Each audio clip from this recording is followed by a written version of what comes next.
This Rambam here has a day off. They made a mistake. I didn't follow which day is wrong, but I realized because a couple days ago I put in the YouTube title day 111 or something like that, and then I looked in the calendar in the back of the Rambam here. There's a calendar for 10, 20 years, and I realized that it was really day 110. So today is day 113. That's the reality. We've done Rambam for 113 days, and that's what it says in the calendar in the back. But when you look at the actual chapter of today's Rambam, which is publicized everywhere and every other Rambam and on Chabad.org, it says chapter 5. And day 113 would be chapter 4. That was yesterday's Rambam that we did on Shabbos. Okay. So, Hadlakas Nev Shabbos Ein Rishus. So lighting a candle on Erev Shabbos is not a biblical mitzvah. Women lighting candles is not a biblical mitzvah. However, it is not permission. If you want a candle, light it. If you don't want, don't light it. And it's not a mitzvah. And it's not a mitzvah. I'll show you the mistake after. I don't want to go into it now anymore. It says day 113 I don't want to... in the book. It says 113. Exactly. Here. That's what I said. Yeah, exactly. It's a mistake. It's a mistake. And afterwards, what we'll do is I want to go back and I want to track exactly when the mistake is, and I'll let them know. Because they have to try and fix it somehow. I don't know. So it's not a mitzvah that you are. It's not a mitzvah that you could do. For example, washing your hands. If you want to eat, you have to wash your hands. It is actually an obligation to light Shabbos candles. Both men and women, they have to have a lit candle on Shabbos. Even if they don't have what to eat, they have to go and ask for tzedakah to buy a candle. And they buy oil and they light a candle. And this is part of pleasure on Shabbos. And you have to make a bracha. Lahadlik ner shel Shabbos, shirkitshanu b'mitzvos v'tzivanu lahadlik ner shel Shabbos. Just like you bless on other things which are you're obligated to do based on rabbinic commandment. You're allowed to use a candle on Shabbos, and this is that you don't look super. You're allowed to use a candle on Shabbos. You're allowed to use the light for it, and this is so as long as whatever you're doing doesn't need super deep concentration. But something that you have to be very careful, you can't use it because maybe you'll turn the candle, make a bigger flame, or try and bring it closer to you, etc., etc. If you light a candle, you need to light it during daytime before sunset. Women have to do this more than men because they are in the houses and they are responsible for the house. And nevertheless, a person needs to be very careful and tell the people of his house, did you light the candles? If you are not sure if it's sunset yet or not, you're not allowed to light the candle. So once you pass sunset, you're not allowed to light the candle. And if you're not sure if you pass sunset, you're not allowed to light the candle anymore. Once the sun goes down until you three stars, this is called Bein Hashmashos in every place, and it's twilight. It's the time we're not sure if it's day or night, and we do it. We are strict in every place, and therefore we don't light during it. And if you do a work during twilight, both before Shabbos or after Shabbos, if it's by accident, you would have to bring a sacrifice. And these stars, they are not big stars that you can see during the day, and not small ones that you only see at night. When you see regular stars, then it is for sure night. The wick that you're lighting for Shabbos, you can't make it to something which flicker like wool or hair or silk or cotton from cedar wool. Or things which are not. So basically, it's just like Hanukkah. It has to be a nice flame, nice wool, and it goes through all the different things that won't do it. Okay, and you need to do it. A second. It has to be something which will be very, very nice, and it needs to be that you light with the flame is coming out of the wick. Okay, if you take something that lights well and you mix it with something that doesn't light well, if it's to make it bigger and to add light, it's forbidden. And if it's to make it so it will be a harder wick in order that it won't fall down, the wick won't fall down into the substance, then it's permitted. You can put a little bit of granules of salt, or pul is like a type of like lentil type thing, legume, even though on the face of the candle on Erev Shabbos, in order that it should be lit nicely on Shabbos. Anything that you don't light with it, and any wick that you don't light with it, you can make a bonfire to make a Madura. You can make a bonfire to warm up or to use as light, or on top of a chandelier or on the ground. And this is only, we're only talking about, you're not allowed to light these things that don't burn well for the Shabbos candles. The oil that you light on Shabbos, it has to be able to absorb into the wick. This is number ches Mendel, number 8. However, oils which do not go in, like tar, the wax they had, or whatever it was, you could not light with them. And because of this, you can't light with things that the light doesn't stay with them, and not with oils that don't go after don't absorb into the wick. Maybe the light will be dark, and then what you'll do is you'll try and fiddle with it in order to make it light better. Animal fats, which are used, tallow, and fish stomachs, the curvae of the fish, which melt, you can put them inside the oil a little bit and light. However, things which you don't light with, even if they are mixed with oils, you shouldn't light with them because they don't burn well, they don't go into the wick well. You can't light with itron. I'm not sure what itron is, but you can't light with things. So you can't light with pine sap at the beginning of 10 because it smells bad, and maybe you'll take it out because it smells bad, and you have to be able to sit next to, and not with other saps because the smell is good. Maybe you'll take from the light, and remember you'll take from the sumptins, and you can't light again. So these are 3 circumstances. So one is those are things that float and they might cause a fire. Okay, you can light with other oils, and it goes through many different types of seed oils and stuff like that. It's only you can light, for example, radish oil, sesame oil, all these different things. The only ones that are forbidden are the ones the rabbis mentioned in the Mishnah and Shabbos. A person shouldn't put a vessel which has holes full of oil over the candle in order that it should drip in it, and you shouldn't fill up a plate with oil and put it next to it, and he puts the head of the pasila, so in other words, he's making like a crescent with the wick. So it should get oil from 2 sources, because maybe you'll take from the oil, which you're not allowed to do, and you're not allowed to have benefit from the oil, because when you light a candle, typically that doesn't make the oil disgusting. And even if you even if you put it out, and even if the oil goes out, the rabbis say the oil is muktzah, you cannot use it. And if it's like, let's say that is the way the candlestick is built, then it's permitted. You can't put a vessel under the candle to get the oil under the candle to get the oil, to receive the oil on Shabbos, and because once you light the candle, you can't really deal with it. And if you put it there before Shabbos, then it's permitted to have a vessel to receive the oil which drips out. You could put a vessel under the candle to get the drops, because the drops don't really count as anything. So that won't make the vessel underneath muktzah, which muktzah means set aside. And you can't put inside water, even on Erev Shabbos, because it causes putting out the sparks. You can't. So ein poilin air. So this is, if you're taking out like little, you're taking out lice, or in general, this is the rule for if you're doing a very, very high motor skill thing. You can't do that next to the fire. You can't read next to the fire, even if it's very, very high, and even 10 houses on top of each other and the candles on top. You can't do these things because maybe you'll come and you'll manipulate the candle in a way that makes it more convenient. And if there are 2 people studying, then you're allowed to, because each one can remind his friend. Children, they can study with their teacher, because the teacher will be careful to make sure nothing happens. But he should not read, because he's not worried about them. They might not remind him.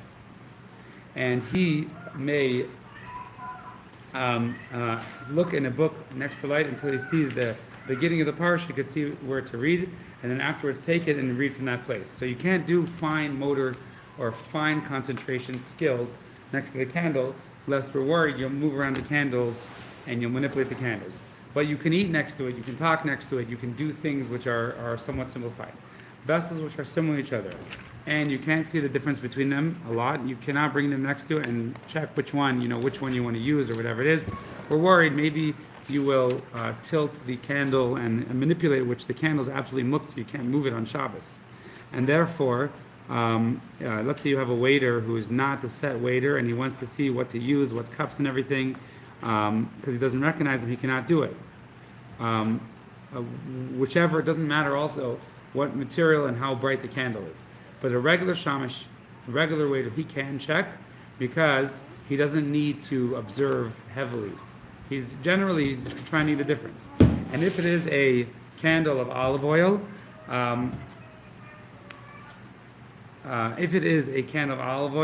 you shouldn't tell people to check, even though it's permitted, because maybe you'll use from it. So generally speaking, if we summarize, the rabbis say you need a nice candle on Shabbos.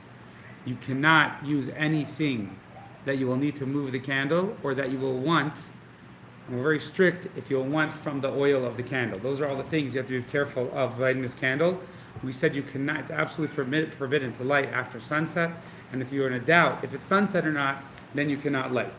A candle which is behind a door, you cannot open the door and then close it, because maybe we'll put it out. So this is a new thing which is forbidden.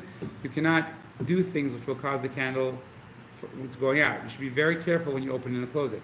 And you cannot open the door next to a bonfire or fireplace, because that will actually add to the fire. And you can put a light of Shabbos on top of a tree which is connected to the ground, and we're not worried. All cities with their Jewish people, they would blow the shofar 6 times on Erev Shabbos, and they would do it in a very high place so everyone could hear the 6 shofars. And most from communities nowadays, they have an alarm system where they have the very loud alarm system go off, 20 minutes before Shabbos, 5 minutes before Shabbos. This is the origin of it. The first ones, the people in the field who are working in the field and plowing the field, they finish. And people don't go into the city until the outside ones come and through that. And then the stores are still open, and so the second time, so you have the border stores and stuff like that, they come in another time, and then you could still keep your foods on the fire. Third time, you take your food and you go and wrap them up. Yesterday, the halakhas were all about wrapping food in material or in different materials in order to keep it warm. So now you do that, and you wait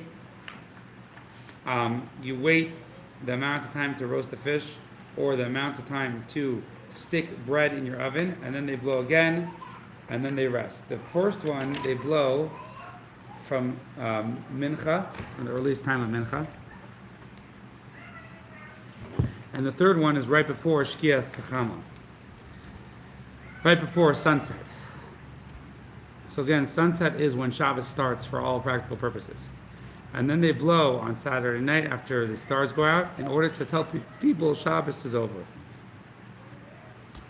Yom Kippur, which falls out on Erev Shabbos, they would not blow. If it would fall out on Motzei Shabbos, they would not blow, and they would not do Havdalah. Yom Tov, which falls out on Erev Shabbos, they would blow and not do Havdalah. So you have, let's say, Rosh Hashanah, this year, the first day of Rosh Hashanah Shabbos, but let's say the second day of Rosh Hashanah Shabbos. So they would blow to remind people that it's Shabbos, and Shabbos you can't carry anything anymore, and you can't cook anything. Remind people that Shabbos is coming, and there's a bunch of more stringencies, but you don't make Havdalah from holidays into Shabbos.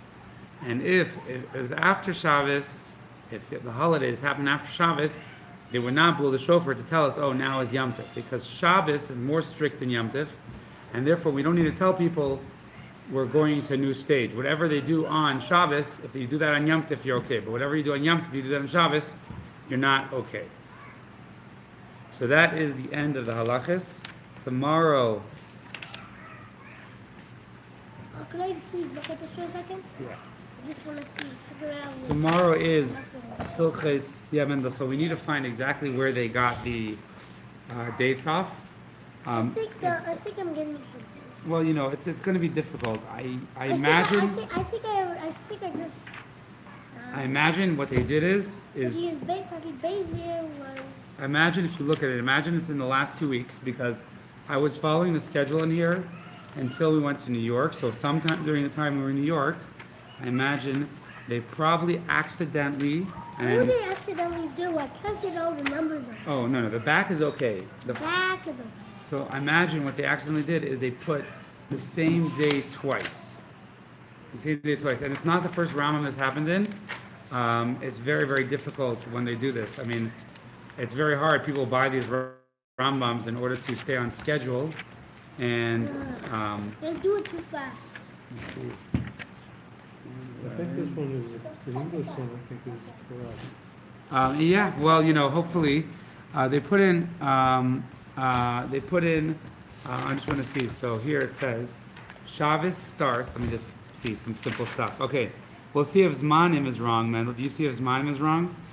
I'll be honest. I don't like doing this, but it's a really good favor for him. If he does a really good But favor. they did it really fast, so.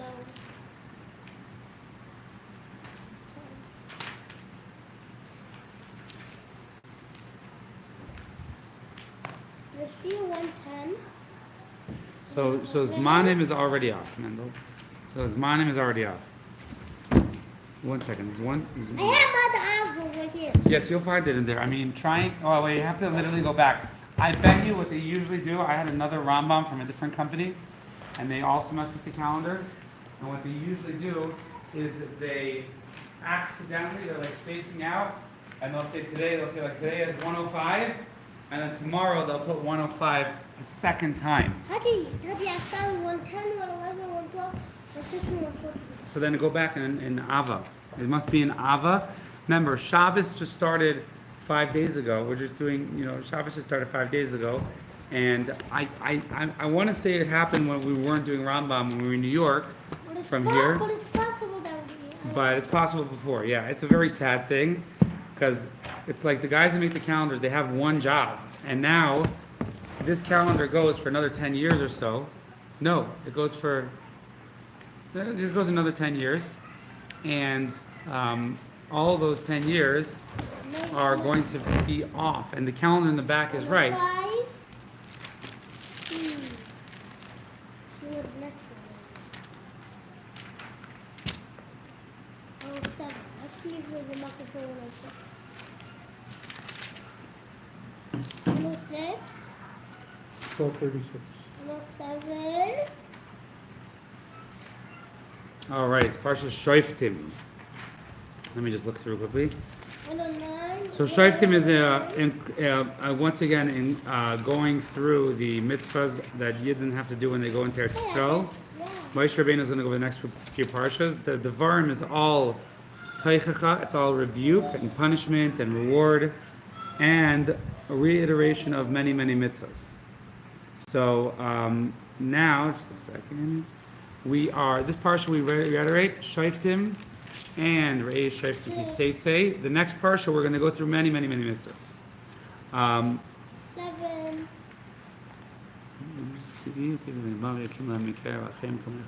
Okay, so now in this parsha, the way it typically works in the Gemara is when you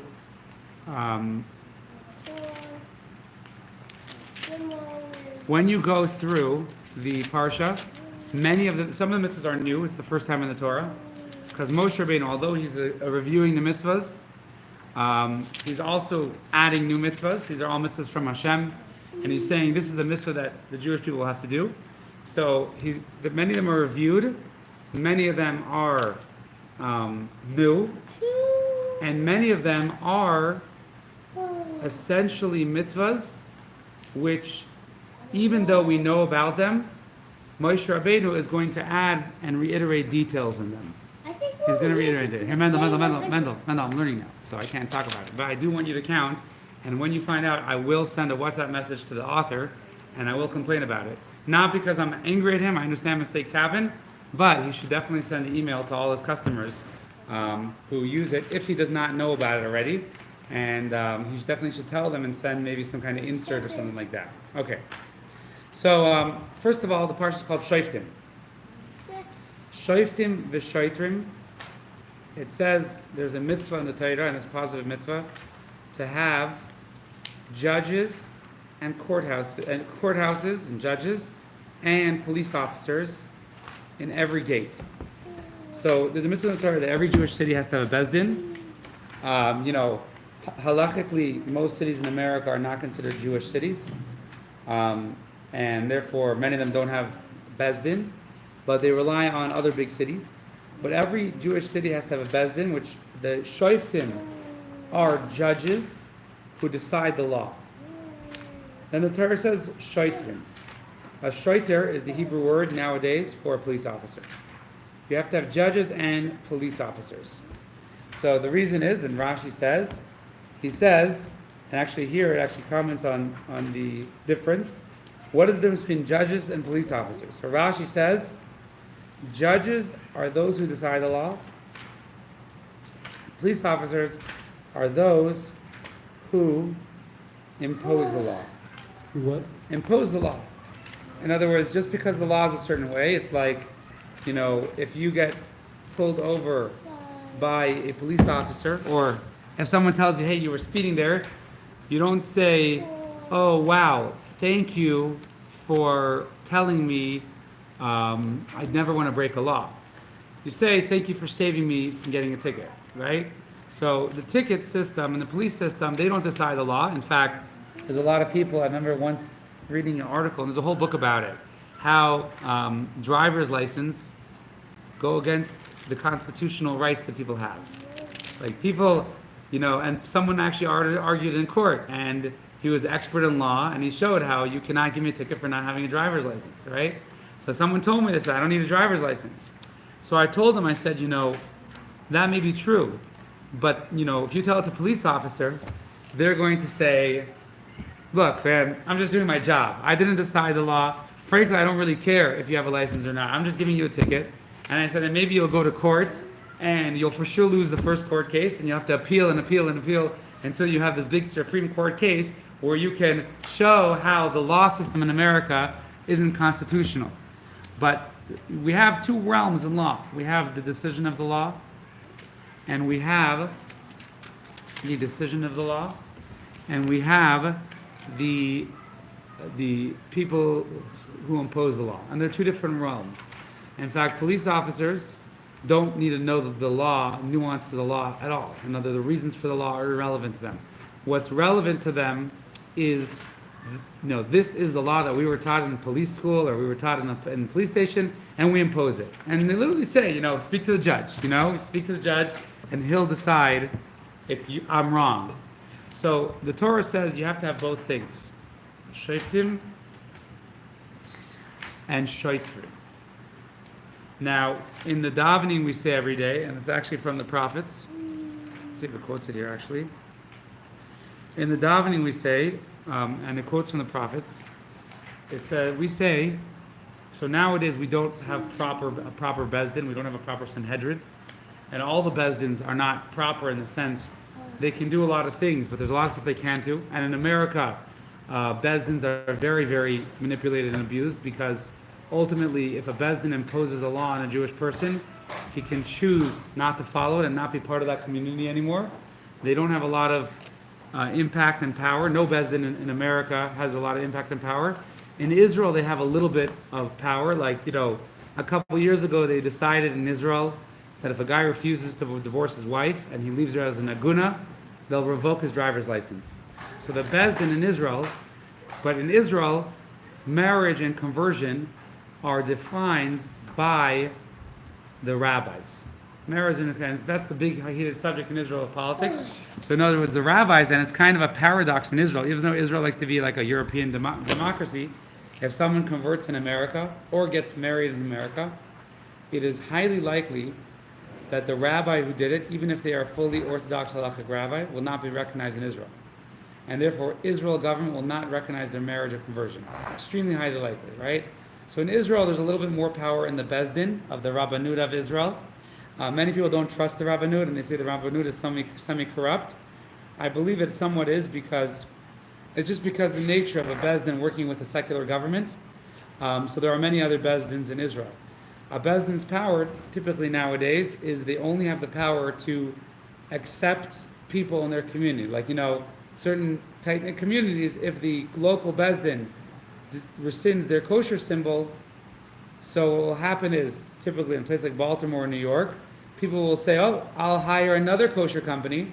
But a lot of Jewish people will say, no, if our local Bezdin and kosher company refuses to give them a kosher symbol, we are going to boycott them, even though they're getting another kosher symbol, which is reliable, because that's dirty play. Anyway, so the verse here says, Shoitrim v'shoitrim. Shoitrim v'shoitrim, you have to have judges and you have to have police officers to impose the law.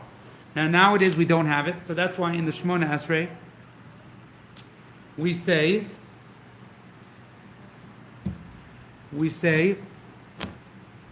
Hashiva sheftecha kvarishena, v'yetzaich kavatchila. We say, may God, you return your judges when Mashiach comes. Return your judges like they used to be judges, and may God return His advisors as there used to be advisors. So there were judges and advisors. Now, judges and advisors, and that's quoting from the prophets from Isaiah. It says, when Mashiach comes, God will return the judges and advisors. No mention of police officers. So obviously the Torah says there's a mitzvah of shoftim v'shoitrim. Shoftim v'shoitrim. The Torah says you have to have judges and police officers to oppose the law. Again, judges, we don't want them to concentrate so much on imposing the law, because then they may become biased. The Torah is so keen of people becoming biased that if you have any doubt if you are biased, you have to, as a judge or in general, sometimes what happens is we get involved in something, and then someone says, are you biased? And we say, no, I'm not biased. Look, I'm very rational. But the Torah decides, it's very likely the Torah will decide, in fact, the judge is biased, right? So therefore, in Judaism, we wanted the judge to be separate from the people. We wanted the judges to be totally theoretical. Because once they get involved in a case, there might be influence, money, fear-mongering, whatever it is. Once they get involved, they are biased. So, nowadays in America, we somewhat have that. If you get jury duty, you have the only way to get out of it is if you say, I was also in a car accident, I'm biased, or I'm racist, or this, or that, or I'm Jewish, or I'm an anti-Semite. That's the only way to get out of it. But in Torah, we're so keen on. So judges, we didn't want them to impose the law. We don't want them to get angry. We don't want them to really be involved in the human side of the case. We don't want them to have mercy or have zeal. We want them to decide what is the objective law. What is the objective law? In Pirkei Avot it actually says that the Baal Shem Tov says, and the Baal Shem Tov has this commentary in Pirkei Avot. He said, how does God judge us? After we die, He shows us a case similar to something that we did and sees how we judge the case. And however we judge the case, that's how He judges us. And He says, and then He takes the mask off, and we see, in essence, it was the exact same thing we did. So it says, Nifrayim mimenu midaite v'shaloi midaite. It says, God punishes us with our knowledge and without our knowledge. Without our knowledge, because He gives us a case which is parallel to what we did, but it might be with different people or different, and then it's midaitoi. Then He shows us, He says, no. Look, this is exactly what you did. So judges, that necessitated two types of law enforcement. You have to have the judges, which would already be the case from the books, theoretically. If they care about the specifics of the case, then they can't be judges.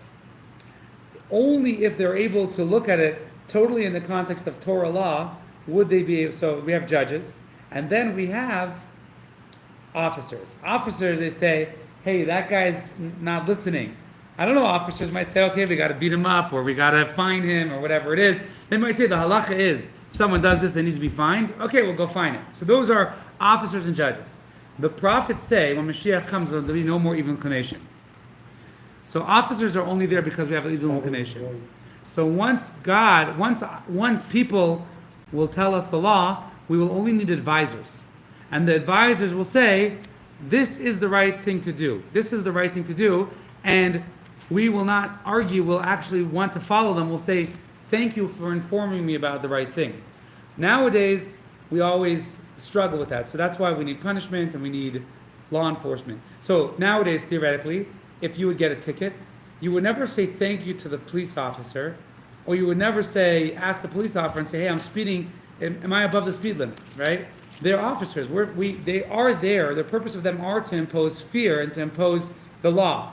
When Mashiach comes, theoretically, we would say thank you to the officer. Oh, I'd love to pay. It's the right thing to pay the ticket. I'd love to pay the ticket. Thank you so much. That is what the removal of the Yetzer Hara will be. So that's why the prophets say when Mashiach comes, there'll be no place for officers. We'll turn ourselves in. We'll turn ourselves in. And now we still don't want the judges to be the advisors, because we want to show how Jewish law is objective. It's objective. And there's only dozens of stories in Tanakh where a judge has such a slight level, we're talking about great rabbis, such a slight level of emotional interference, or not even that. He's worried it might look like he has it. Or not even that, he's worried that somebody somewhere may have had that the judges would constantly drop out of cases. Even Moses in the Torah, when it comes to Tzlafchad, when Tzlafchad says, when the daughters say, hey, our dad wasn't part of Korach's rebellion, God makes Moses forget to teach us, we learn from there, that Moses had to drop out. Because once they said he wasn't on Korach's side, he is now subjective, he is lost, he cannot be a teacher of this law. So that is what we have here. So Shoftim, nowadays we would need theoretically Shoftim and Shotrim, we would need judges and officers, and when Mashiach comes we will need judges and advisors, because we will be looking to follow the law. We won't have an evil inclination, we will be looking to follow the law, and we will just need the people who decide the law, which Torah law is theoretical. And we could see that from the Rambam. The Rambam is giving dozens of examples, but a true rabbi, a true Torah scholar will be able to learn out of all these examples how to apply. So the application in the times of the Torah was through officers, and the application when Mashiach comes will be through advisors. That is just on those two words, and it's very, very spoken about in Tanakh. Just one more thing, it says, Titan lecha b'chol sha'arecha. So in your gate means in every city. But in your gate actually means in every gate. That's literally. So Rashi says in your gate means in every city. And they would put the judges near the gate because that was a popular place. So first of all, people wouldn't have an excuse not to go to court. And second of all, people would hear the laws. It was like the central place. But in the commentators in the Torah, it says every gate of a human being is 2 eyes, 2 ears. Every gate is the way we express ourselves. And a person has to both have shoftim, he has to study Torah, know the theoretical law, but he also has to have shoitrim. He also has to have guards and watch everything that comes out of his mouth, into his eyes, into his ears, into his nose, mouth. We have both kashrus and speech and his hands and everything like that. And that is for nowadays, you have to have those two aspects. You have to have both Torah knowledge, but you also have to have very strict guards on how to control. And there are many, many commentators on this, on that metaphysical thing. It's actually a whole thing in the Talmud that King Solomon says human beings are essentially cities. The Yetzer Hara the Yetzer Hara is considered the old king. Yetzer Hara, the given default of human beings is the Yetzer Hara is in control. Yetzer Hara is in control, and the Yetzer Tov only comes in when we're 13 years old. So that's why children in Jewish law are called Hevel She'ein Bo Chet. So actually, Mordechai, why does he go to the children in the story of Purim? Because children never sin. Children can't sin because they don't have a Yetzer Tov. They don't really have free choice. They just have their Yetzer Hara and their animal soul. The godly soul comes in increments. On the other hand, adults get so King Solomon says like this. He says, and I'm actually quoting a mimer that we may have studied. I learned this mimer with a lot of people here. The Yetzer Hara is called the old foolish king. Melech Zaken Ukasil. Why is he old? Because he comes in right when you're born. And he's the king because he gets 13 years of, so the default of a human being is Yetzer Hara. Then you have and we'll study this eventually in time when we start from the beginning. You have the Yetzer Tov. The Yetzer Tov is the poor, like, he's considered like the poor wise man. In other words, in this city, there's like this poor guy who no one listens to. But he's a true wise person. He's the Yetzer Tov. But he doesn't have any jurisdiction over the city because he wasn't, he only comes in later in life. He comes into a already functioning system. So the Shoftim V'Shotrim is the mitzvah to study Torah, which is Shoftim. Shoftim is to have knowledge of the right thing, objective knowledge. And then Shoftim is to fight the war against the Yetzer Hara. That's the Shoftim B'chol Sharecha, and they have to take over the jurisdiction of the Yetzer Hara. This is a quote from a mimer I studied. I think we may have studied it. I studied it with a lot of people. It's a very interesting mimer. And that's all based in Proverbs. King Solomon goes a great length. And the Talmud takes King Solomon's parable that a human being is a city. And he says, you have the people of the city are the limbs. That's what King Solomon says. And then he says you have the wicked old king, and you have the wicked old king, and you have the, I can't remember the Hebrew words. You have the Melech Zaken Ukasil, which is a wicked king who is old and wicked. And then you have the Yetzer Tov, he says, the Talmud says the Yetzer Tov is the righteous, I can't remember the words in Hebrew. He's the old wise man, or, like the wise man, but in the King Solomon's parable, he's basically like homeless and no one listens to him. So that is the first mitzvah in this week's parsha. And so it starts off actually, it says, Shoifrim Shoitrim, you have to have in yourself both knowledge and influence, and they will judge you properly. And then we have the mitzvah here that we actually quoted in the JLI class. We said you cannot take bribery because bribery will push you off. So that's the mitzvah of bribery. Mitzvah of bribery is a very fascinating mitzvah. It is so extended. You see like the rabbi's vigilance of like someone told them something by accident, or a rabbi did business with somebody the day before the court case and they came to court case and it was the same guy. And they were doing business because they do business every week. And they were not able to, they said, I have to drop out of the case. So anyways, that's the first mitzvah in the parsha. I actually remember in my grandmother's will, my father's mother, she quoted the verse in number 20. Her will was, tzedek, tzedek, hirdov, you should always pursue justice. That was her will. Now, I don't remember if she gave any commentary, but, Rashi connotes that That's the second. in number 20, let's see if it translates it. I don't think it does. Yeah. Well, so ultimately, a lot of commentaries say you have to pursue righteousness for the sake of righteousness and not for the sake of anything else. But that's tough to do. All right, any questions? Couple things. The police are part of the court, or they're controlled by the court? Or? They follow the court's judgment. So it's like, it is a very, I've seen it before, where you have a rabbinical court and someone won't follow it. And they'll get angry and scream at the people not following them. And if you really analyze it, that's not the way it's meant to be. They're supposed to be very reserved.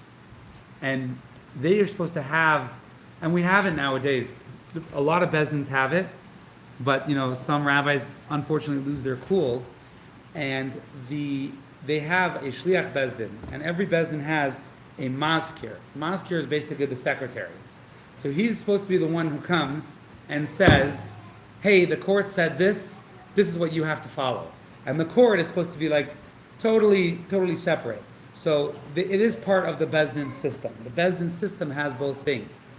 And in order to pay for them, it gets very tricky.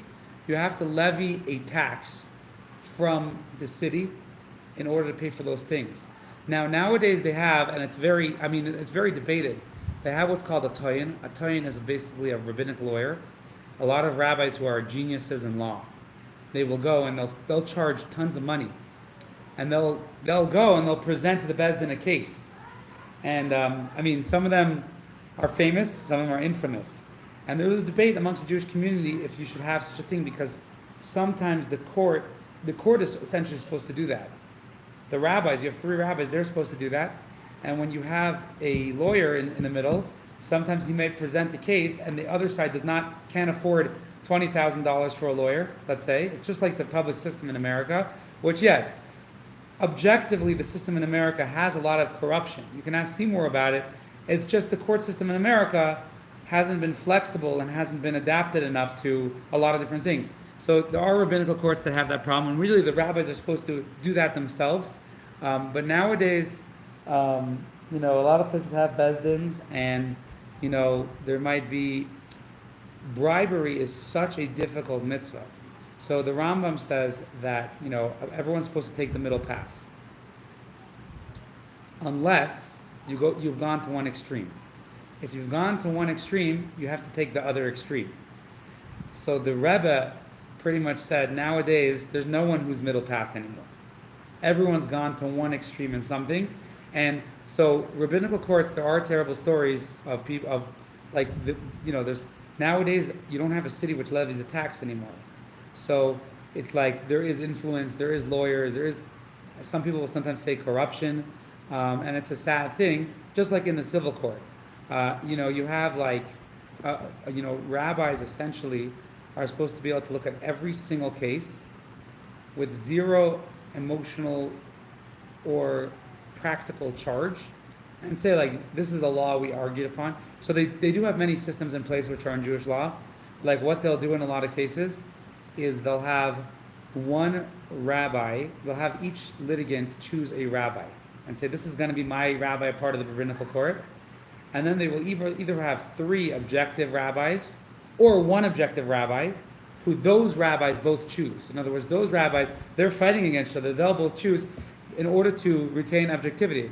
And I just want to say that it is very difficult in the new era for people to actually, and also it is very difficult for rabbis to obtain objectivity nowadays. And also, there are many great rabbis who unfortunately don't listen to the rabbinical court's call. They don't listen because it's because the system is not, now, there have been people in history righteous people, who were excited to lose. They were excited to lose because they were able to follow halacha. And that's the way we all should be, but most are not. Yeah. Are you done yet? Yeah.